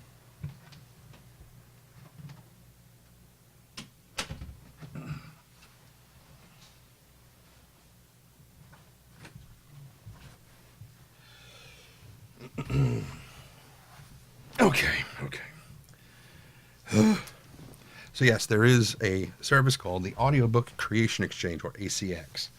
And basically, it is authors will put out almost like Craigslist ads, but on Amazon, so they expect quite a bit of quality. They're like, hey, here's a book that I want to get done as an audiobook. Who wants to audition for it? And they'll have like a sample script in there, and they'll break it down by the gender that they want the voice read in, what kind of an accent they want, how old they want it to sound, the various elements of the story, what kind of story it is, and everything. And then any actors, voice actors and narrators who want to take this on, they record the sample script, send it in, and then the author decides which one they want to use for the audiobook. And then you make your various arrangements as far as how you're going to get paid, whether it's going to be like a portion of the sales, or if it's going to be like a royalties thing, whatever, back and forth. So we were going to go with Tanaris 3 and the Asteroid Belt.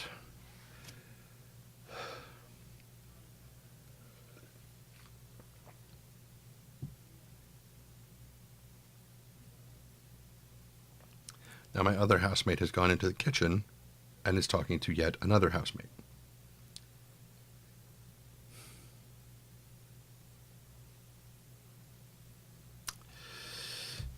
There was this thing. We were going to put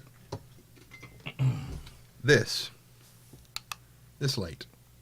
We were going to put this. I was going to put a red, like, lens, or just like a piece of red, cellophane or cling film, as they say in the England. That way I could hang it up outside my room and just turn it on, and whenever the red light's on, they know I'm recording. Well, that doesn't work if people are in the kitchen. They can't see the light. I would have to have lights strung everywhere in the house, and then people would have to actually pay attention to the lights and shut up. Anyway. At least the dogs are being quiet. Oh, I shouldn't have said that. I jinxed myself. All right. Anyway, let's get this thing done. Use the time to open the window. Yeah, no kidding. And turn on the fan. Anyway, let's go. Let's go. Get this done so I can turn my fan on. Tanaris 3 and the Asteroid Belt. Tanaris 3 is a smoggy, stormy world located at the edge of the system's habitable zone. The planet's... I thought it said contents. The planet's constant storms are the origin of the system's name, Tanaris, Celtic god of thunder. Interesting. I didn't know that. The planet's lack of a human-breathable atmosphere. The planet lacks a human-breathable atmosphere, but has nonetheless become the site of a human settlement. Bethor Research Station, established in 2436 to study weather control techniques, has organically expanded over the centuries to become a full-fledged settlement of... Oh. Sorry. This is why you pre-read. Has organically expanded over the centuries to become a full-fledged settlement of Tavaran refugees and human expats. The initial corporate owners are long gone, and Bethor is now rumored to be in the control of a syndicate similar to... and Bethor is now rumored to be in the control of a syndicate or other quasi-organization. Although they keep their activities obscured from visitors. That's something cool. The second Tanaris belt is located past Tanaris 3. It is similar to the inner belt, but less dense, with a number of safe approach vectors, to the point of making transit to Tanaris 3 slightly less dangerous than crossing the system. In 2930, which is fairly recent, in 2930, the Bengal... he left out a C. It says the Bengal Lass. Sorry. In 2930, the Bengal-class carrier Indomitable famously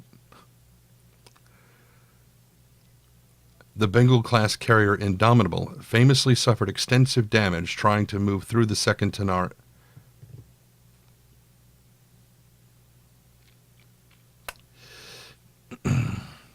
It is a bit odd. Let's try this again. In 2930, the Bengal-class carrier Indomitable I keep wanting to say survived. It's not survived. The Bengal-class carrier Indomitable famously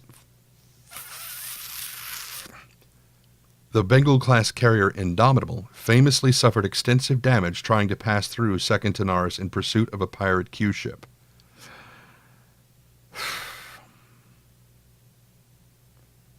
What is this? I am narrating the Galactic Guides for Star Citizen. And now I will read Tanaris 4. Tanaris 4 is a mid-sized gas giant consisting of hydrogen and helium. It is located within spitting distance of one of the system's jump points. Ew. It is located within spitting distance of one of the system jump... I shouldn't have said that. It is located within spitting distance of one of the system's jump points and is an occasional stopover for ships equipped to refine their own fuel. Such stopovers are few and far between, though. It is rare that anyone would have survived in Tanaris. It is rare that anyone would have survived in the Tanaris system without adequate fuel in the first place. And beyond this, it is entirely unremarkable. No orbiting station has ever been established.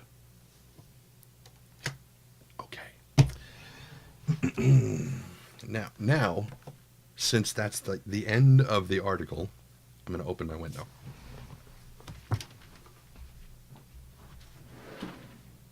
Not going to turn on the fan yet.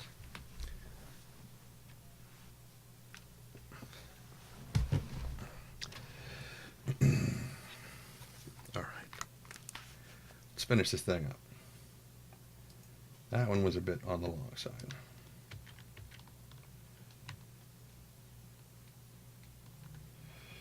Okay. Oh yeah, lots and lots of hiss. Noise removal. And now it sounds like this. Better, much better. Put in a half a second of silence to get rid of the click at the beginning. And on we go. Tanaris 3 and the Asteroid Belt. Tanaris 3 is a smoggy, stormy world located at the edge of the system's habitable zone. The planet's... I thought it said contents. The planet's constant storms are the origin of the system's name, Tanaris, Celtic god of thunder. At the edge of the system's habitable zone. The planet's constant storms are the... Shorten that just a bit. System's habitable zone. The planet's constant storms are the origin of the system's name, Tanaris, Celtic god of thunder. Interesting. I didn't know that. I didn't know that. Tanaris, Celtic god of thunder.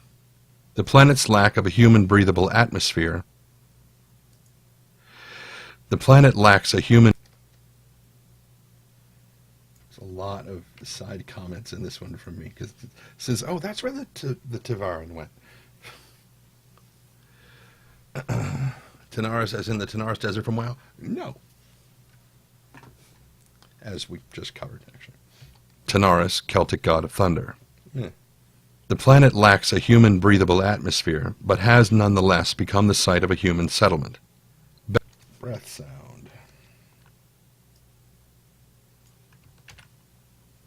The planet lacks a human breathable atmosphere, but has nonetheless become the site of a human settlement. Bethor Research Station, established in 2436 to study weather control techniques. Wait. 6. Breath sound. Now I hear a big crotch rocket motorcycle ripping down the 680.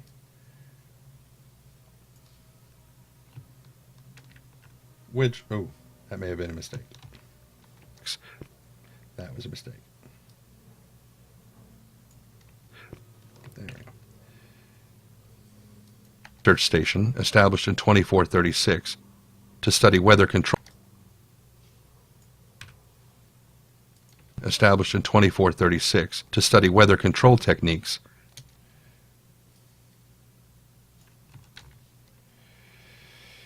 To study weather control techniques has organically expanded over the centuries to become a full-fledged settlement of... Oh. Sorry. This is why you pre-read. Has organic... So all of that comes out. Study weather control techniques. Has organically expanded... To study weather control techniques. Has organically expanded over 36 to study weather control techniques.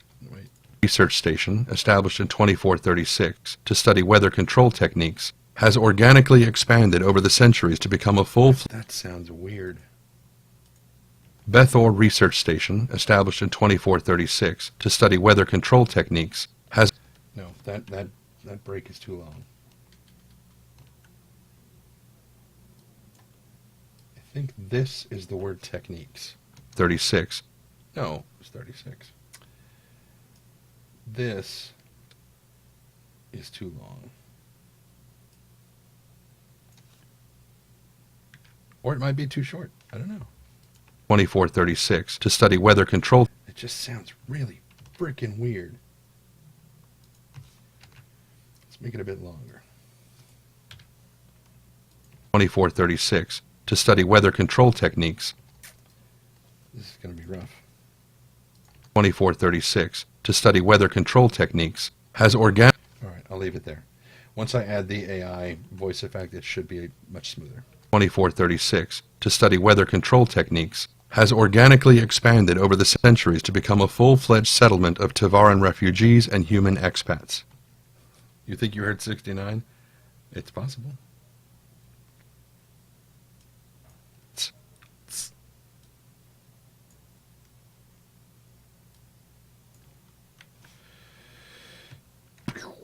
Tavaran refugees and human expats.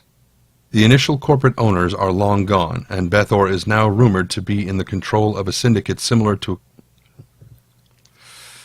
And Bethor is now rumored to be in the control of a syndicate or other quasi-organization. Oh, no. Please let the "and" be right here. And Bethor is now rumored to be in the control of a syndicate similar to... And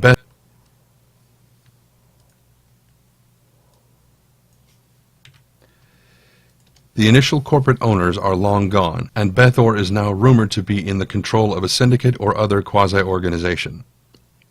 Although they keep... That long pause right there was because I was suddenly thinking of a friend of mine, this older guy that I used to dog sit for him and his husband before they moved to Arizona. I mean, New Mexico. And he didn't say quasi, he says quasi. And so as soon as I said, or other quasi-organization, my brain said, are you sure it's not quasi? And I'm like, shut up, I'm recording. The initial corporate owners are long gone, and Bethor is now rumored to be in the control of a syndicate or other quasi-organization. Yes, 45 minutes. Other quasi-organization. Although they keep their... or other quasi-organization. Although they keep their activities obscured from visitors. The control of a syndicate or other quasi-organization. Although they keep their activities obscured from visitors. Okay. Hi, something cool. Sometimes I forget that I do. See, this is only the second time I have ever done, this while I'm streaming. Sometimes I forget that I make these side comments, and I was like, the hell was that? I don't remember that being in the article, because it's not in the article, that's why. But he's obscured from visitors. The second Tanaris belt is located past Tanaris 3. It is similar... Breath sound.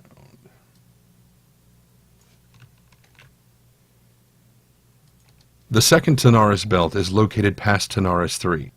It is similar to the inner belt, but less dense, with a number of safe approach vectors, to the point of making transit to Tanaris. Oh no, don't. God, why do I do this to myself? Why do I put these breaks in mid-sentence?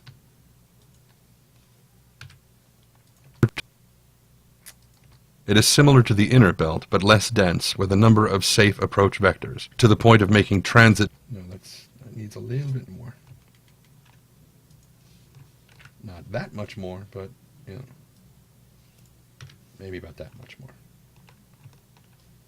With a number of safe approach vectors, to the point of making transit to Tanaris 3 slightly less dangerous than crossing the system. In 2930,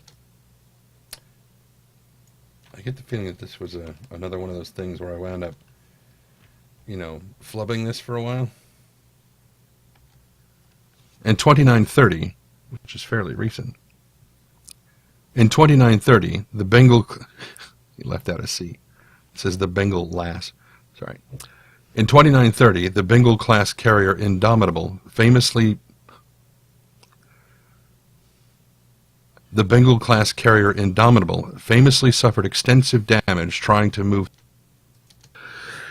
Let's try this again. In 2930, the Bengal-class carrier Indomitable... Okay, so let's cut out all of this. In 2930, the Bengal-class carrier Indomitable famously I keep wanting to say survived. It's not survived. The Bengal-class carrier Indomitable The Bengal-class carrier Indomitable famously suffered extensive damage trying to pass through Second Tanaris in pursuit of a pirate Q ship.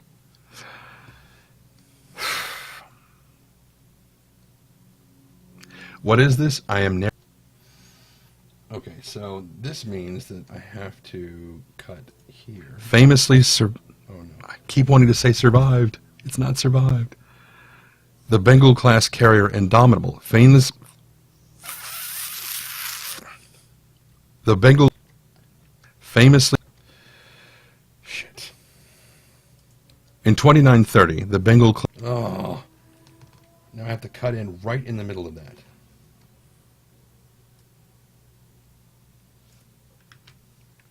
The Bengal-class... Alright, where is that? In 2930, the Bengal... See? This is what I'm talking about. It's right there. Damn it. The Bengal... How tight can I get this? The Bengal-class... Okay, I think...